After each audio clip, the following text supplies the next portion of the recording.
Bukan kok cacingan, orang yang makannya banyak tetap kurus. Itu dua kemungkinan, anugerah atau azab. Ajem banget. Masa banter cuwil kayak kiye keprimen. Kok tipis-tipis temen ya? Banter yang bagus dikit dong badannya, masa kecil banget. Lah orangnya sekiye, manuknya sebira. Lah sama Pak, kaya atau miskin itu bawaan Pak Camat. Ada kalanya kerja keras 24 jam tetap miskin.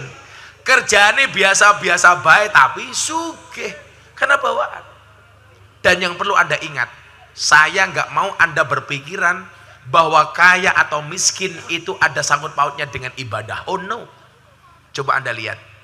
Innallaha yu'tid dunya man yuhibbuh wa man la yuhibbuh.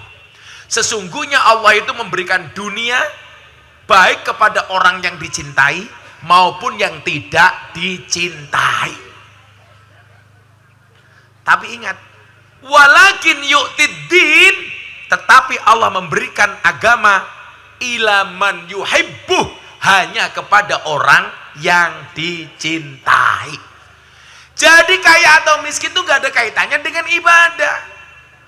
Kalau Anda menghubung-hubungkan antara ibadah dengan harta, bahaya. Kae mbah lebih mendino neng masjid, mendino sholat kok kere. Kalau gitu saya nggak usah sholat sekalian. Itu salah. Karena kaya atau miskin itu nggak ada kaitannya dengan ibadah. Kalau ada kaitannya dengan ibadah, yang paling kaya seharusnya bukan orang Amerika. Harusnya mbah lebene toyareka. Mereka sih ngurusi orang mati arane apa? Lebih. Coba, lebih itu ibadahnya kurang apa? Dari orang lahiran sampai kematian yang ngurusi lebih. Kok lebih keprimen ya? Lebih.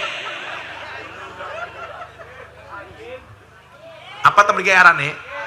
Kayim. Kayim apa koyem? Kayem. Ndi kiye kayime? Oh, kiye kayem.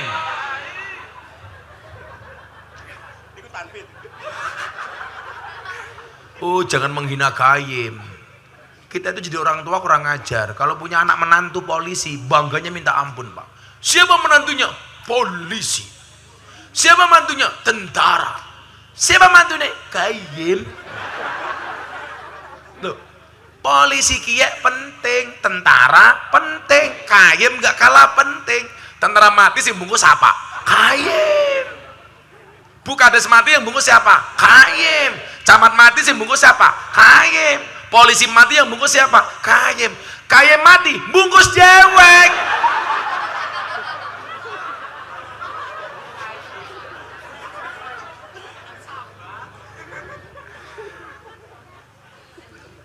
Jadi salah kalau kita mengaitkan antara ibadah dengan kekayaan. Maka apa? Fidunya hasanah itu harus qanaah. Soal miskin atau kaya itu bukan urusan kita, tapi urusan Allah. Loh, kalau saya itu harus kaya karena kerja keras Pak. Saya dulu zaman kuliah narik becak untuk saya biaya kuliah 6 bulan. Nggak kaya-kaya. Kamu ini asin ya? Pengajian seng asin keprimen ya. Pengajiannya horor temen ya. Lah kan ikan asin kan?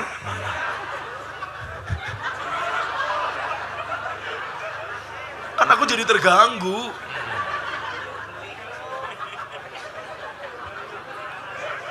Ini kayaknya pengajian paling horor sedunia ya. Masa pengajian nang gorengi wasin goblok temen ya. Sosis. Oh, sosis goreng. Kamu suka sosis? Iya. Kamu jangan bilang-bilang sosis, kasihan bulurah. Gara-gara mambu iwak asin jadi lali ngaji apa tadi ya? Kayem. Kekayaan atau kemiskinan gak ada hubungannya dengan kerja keras. Kalau kerja keras harus kaya. Saya dulu zaman kuliah narik becak, nggak kaya-kaya Pak. Saya dulu karena nggak mendapatkan kiriman uang dari orang tua, untuk bayar kuliah saya harus bekerja keras. Saya narik becak. Dan saya belajar sabar Pak Camat itu dari tukang becak. Tukang becak kiye orang yang paling sabar sedunia. Nunggu penumpang ora teka, becake tumpaki dewek. Sabar. Saya pernah naik becak, becaknya ditabrak mobil Pak. Dar!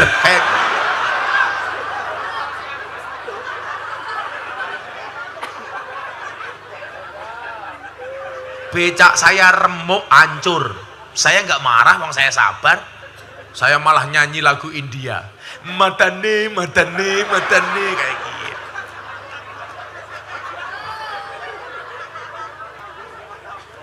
Makanya kenapa kemudian waktu itu saya punya konsep Pak. Kerja itu tidak harus keras. Tapi ingat konsepnya 3. Ini coba bagi kamu yang merasa kekurangan, merasa tidak mampu, merasa nggak punya kelebihan, kamu ingat-ingat. Quote-nya Gus Miftah malam hari ini. Jika kamu tidak terlahir sebagai orang kaya dan cerdas, maka jadilah orang yang kreatif dan bekerja keras. Tapi kerja keras toh nggak cukup. Maka ada kerja keras, kerja cerdas, kerja ikhlas. Baleni matane baleni. HP ini siap ke ya? Warna kuota nih, goblok ngerekam gak butuh kuota. Goblok temen ya. Ngerekam kok nganggo kuota. Kamu kurang minum ya, nyata kasih air. Alang ketangkap, awas. Nangkapnya pinter temen ya. Kayaknya mantan copet ya. Spesialis. Kayak saya hari ini copet. Copet hatinya Bu Lurah. Iya. Santai saja Bu Lurah, sejumlah-jumlahnya Bu Lurah saya doakan segera berakhir. Amin. Di mana berakhirnya? Kalau tidak di pelaminan, minimal di pemakaman.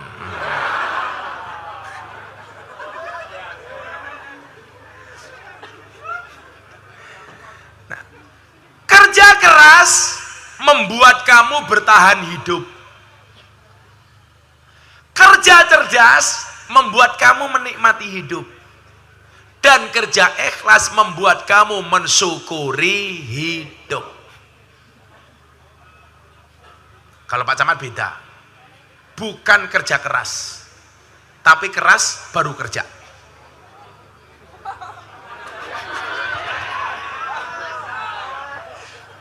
Dibalik. Saya yakin Bu Kades sudah nggak paham. Kesuwen. Nah, yang perlu kita lakukan itu apa? Ikhtiar sebaik mungkin. Maka wabtaghu fima atakallah darul akhirah. Wabtaghi fima atakallah darul akhirah. Kisah pamaning ya. Sing mampu soses kiye.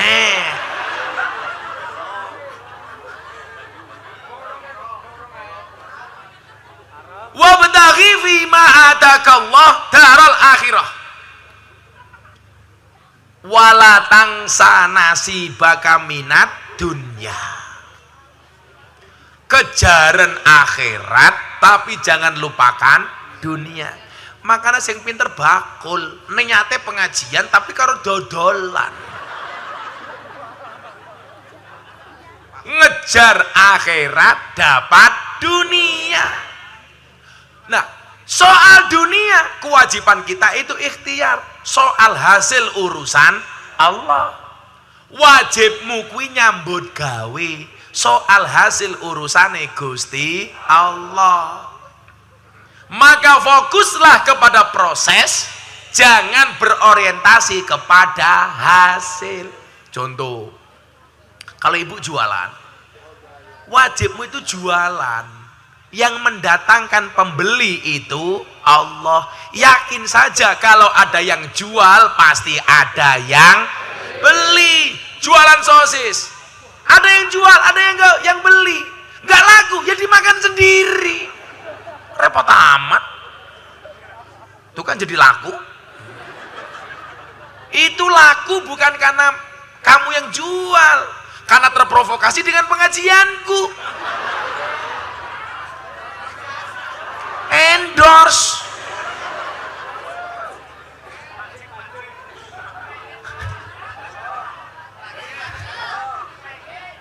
Kepengen matane, kepengen.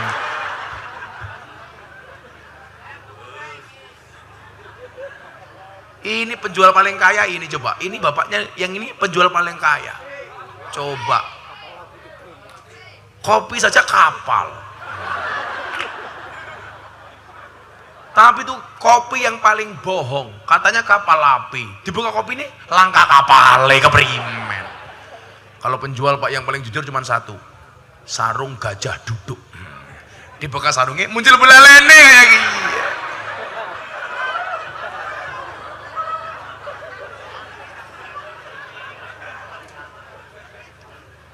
Nah, fokuslah kepada proses, jangan berorientasi kepada hasil. Makanya apa? Supaya prosesnya ini baik, kemudian muncul tawakal, dibuat sistem. Sistemnya apa? Ibadah. Itulah alasan kenapa Kanjeng Nabi Muhammad dipanggil sampai Sidratul Muntaha.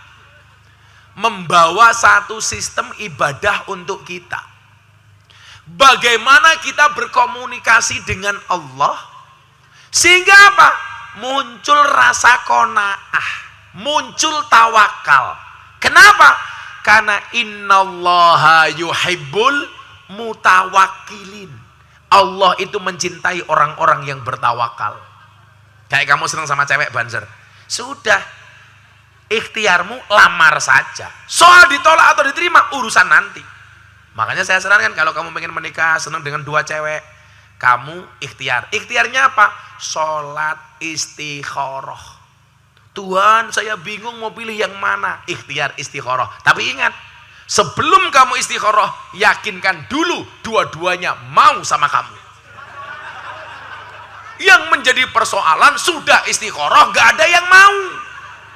Merongos kamu. Akhirnya pakai quote-nya Gus Miftah, kupinang engkau dengan bismika Allahumma ahya wa bismika amut. Kenapa? Karena aku sadar diri memilikimu hanyalah sebuah mimpi. Iya. Kalau saya nggak butuh itu. Cinta ditolak, pakai quote-nya Gus Miftah yang lebih keren. Jika surat Yusufku tidak mampu meluluhkan hatimu, izinkan kulantunkan surat Yasin sebagai penutup kisah hidupmu.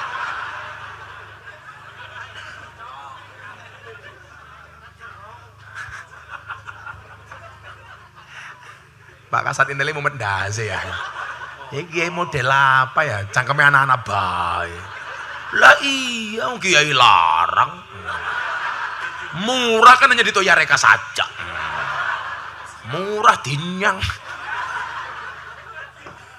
Ya maklum wong lurai urune mung titik ya apa.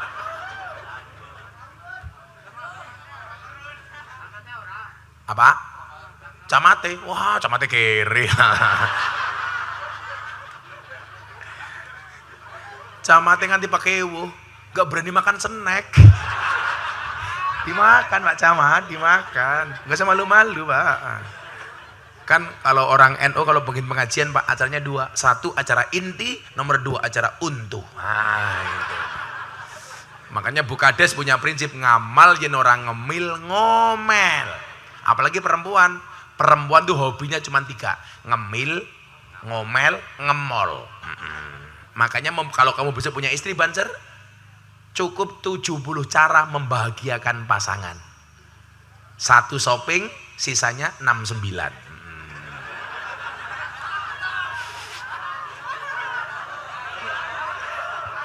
Loh, 70 kurang 1 berapa? Emang aku salah? Tujuh 76 matanya, 76 kayak apa ya? Kalau rokok. Nah, Kanjeng Nabi dipanggil oleh Allah. Ini berarti apa? Ada satu peristiwa yang maha dahsyat, yang maha penting.